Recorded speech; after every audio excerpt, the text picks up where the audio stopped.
In Italy, ordering a coffee takes less than 10 seconds. You walk in, say, un espresso, drink it standing at the counter, pay €1, and leave. It's fast, it's simple, and it's almost sacred. Now imagine dropping a Starbucks right in the middle of that culture, with giant cups, Wi-Fi, and people sitting for hours. In 2018, that's exactly what happened in Milan, and a lot of people swore it would be a cultural disaster waiting to happen. So why did the world's biggest coffee chain decide to challenge the country that practically invented modern coffee? To understand why Starbucks' entry into Italy was so controversial, we need to go back a few decades, long before Milan ever saw that green logo light up. Starbucks was born in Seattle in the 1970s as a small store selling coffee beans. No frappuccinos, no giant cups, no caramel drizzle, just coffee. The real turning point came when Howard Schultz, then a marketing executive at the company, took a trip to Italy. There, he fell in love with the Italian bar, the barista who knows your name, the quick espresso at the counter, the feeling of community served in tiny cups. But when Schultz brought that idea back to the United States, he didn't copy Italy literally. He turned it into something completely different. Instead of a quick, cheap espresso at the bar, he turned coffee into a long experience. Comfortable chairs, cozy atmosphere, music, Wi-Fi, giant cups full of foam, syrup, extra flavors, and a concept he called the third place. Something that wasn't home and wasn't work, but a space in between. That was the big insight. Starbucks wasn't just selling coffee, it was selling a place to stay. It was selling an identity, a global urban lifestyle. Your drink, your way, with your name written on the cup. The formula worked. Over the following decades, Starbucks went from Seattle to the world. The United States, Canada, Europe, Asia. Thousands of stores in dozens of countries, billions in revenue, and a very clear image. If a city is truly global, there's a Starbucks somewhere on a corner. But as the brand entered almost every major market, one country stayed off the map: Italy. The very place that inspired the idea in the first place. For years, Howard Schultz himself admitted he was afraid of opening in Italy, not because he doubted the product, but because he respected and feared the strength of Italian coffee culture. It was as if the creator was embarrassed to show his American version of the Italian bar on the original stage. But that caution had a limit. Over time, Starbucks started to feel a different kind of pressure, the pressure to keep growing. Mature markets like the US and Canada were already saturated. The expansion in Asia was moving fast, but investors wanted new stories, new symbols, new milestones. And that's when one question became impossible to ignore. How long could the world's biggest coffee chain avoid the country that, symbolically, represents modern coffee? At some point, the clash between Starbucks' global ambition and Italy's cultural weight was bound to happen. After decades of staying away, the turning point finally arrived. In the mid-2000s, Starbucks was a global giant dealing with a classic problem: saturation. In the US, almost every neighborhood that made sense already had a store.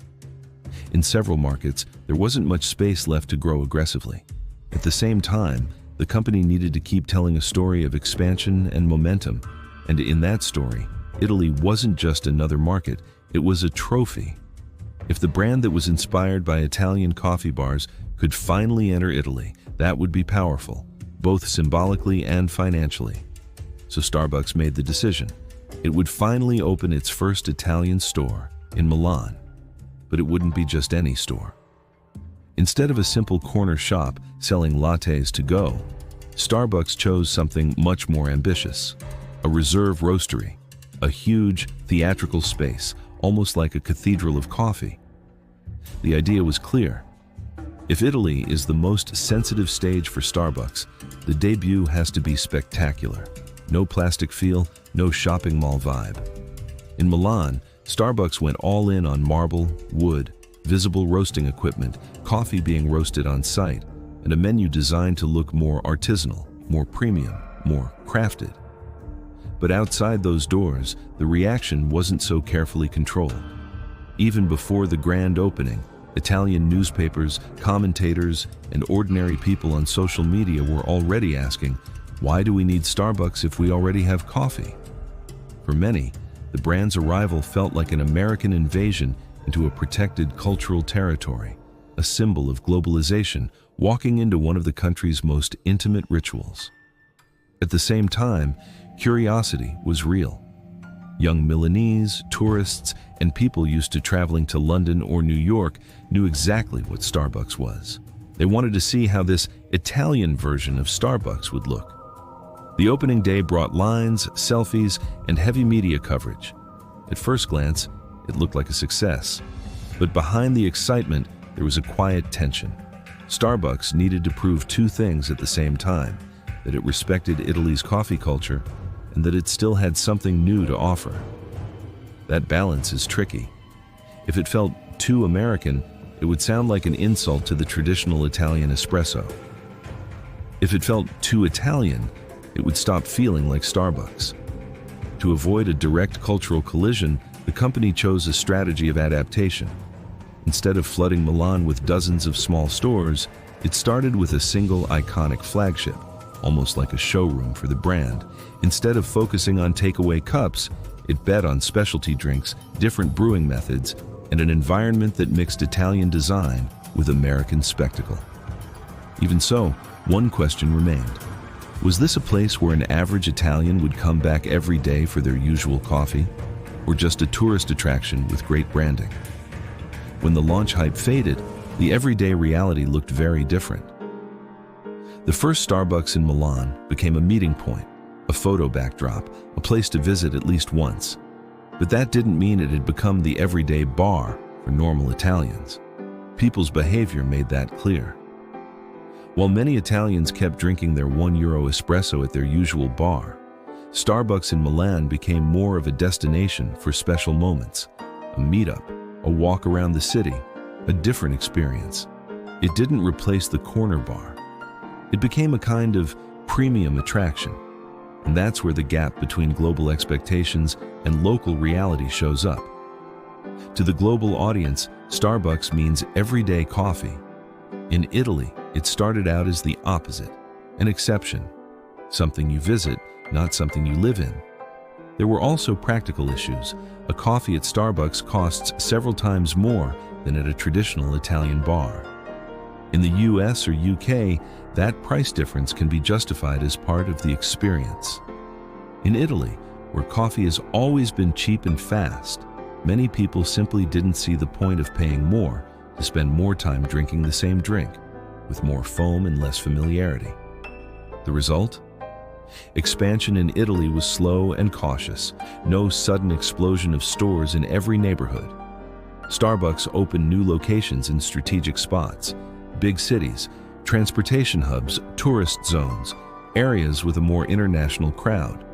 The company clearly understood that it made no sense to try to outnumber thousands of local bars on every street corner. Instead of a crushing victory, Starbucks' entry into Italy became an exercise in restraint. The company didn't go bankrupt. It wasn't kicked out. It didn't become a total disaster. But it also didn't become the beating heart of Italian coffee culture. It settled into a strange middle ground, big enough to be noticed, small enough not to truly threaten the traditional ritual. In the end, what many people called a cultural disaster waiting to happen turned into something different, a controlled experiment. Italy showed that even in the face of a powerful global brand, a deeply rooted tradition doesn't go away that easily. Looking at Starbucks in Italy is like watching a silent clash between two forces, the ambition of a global brand and the weight of a local culture that isn't for sale. The first big insight is simple, but many companies ignore it. In Italy, coffee isn't just a product, it's identity. When a brand enters a market like that, it's not just competing with other businesses, it's competing with habits, memories, pride, and you don't change that with a nice logo and a beautiful store. The second insight is about the limits of copy and paste globalization. Starbucks was inspired by Italian coffee bars. but its success came from turning that inspiration into something very American. Big sizes, extreme customization, a third place to spend time in. When Starbucks tries to go back to its origins in Italy, it discovers something uncomfortable. The very things the world loves about Starbucks are exactly what make it feel out of place there. And the third insight is strategic. Sometimes surviving in a sensitive market isn't about growing fast. It's about knowing when to slow down. Instead of invading Italy with hundreds of stores, Starbucks chose to move slowly, a handful of carefully chosen locations and a more respectful posture. It didn't become the king of Italian coffee, but it avoided becoming the villain in a story of cultural destruction. In the end, the lesson is clear. A brand can cross borders, but that doesn't mean it will or should conquer everything. Some cultures put a very high price on certain traditions, and they simply don't accept easy substitutions. And speaking of high prices, there's another side of global consumption that most people never see: how much we pay extra just for the perception of value. If the coffee at the corner bar and the coffee at Starbucks don't cost the same, what does that say about a t-shirt that sells for $200 but costs around $10 to make? If you want more stories like this, subscribe to Brand Stories and Big Ideas. Here, we explore what really happens when giant brands collide with human desires, local cultures, and invisible strategies. And in the next video, we're going deep into one of fashion's best-kept secrets: the truth about fashion, markups, why you pay $200 for a $10 shirt. We'll break down how brands turn cheap fabric into objects of desire, and why so many people are willing to pay far more than the product itself is actually worth. Now tell us in the comments, do you think Starbucks made a mistake by entering Italy at all? Or did it do the right thing by moving slowly and staying small? Would you trade your local coffee spot for a Starbucks? Or would you keep your neighborhood bar?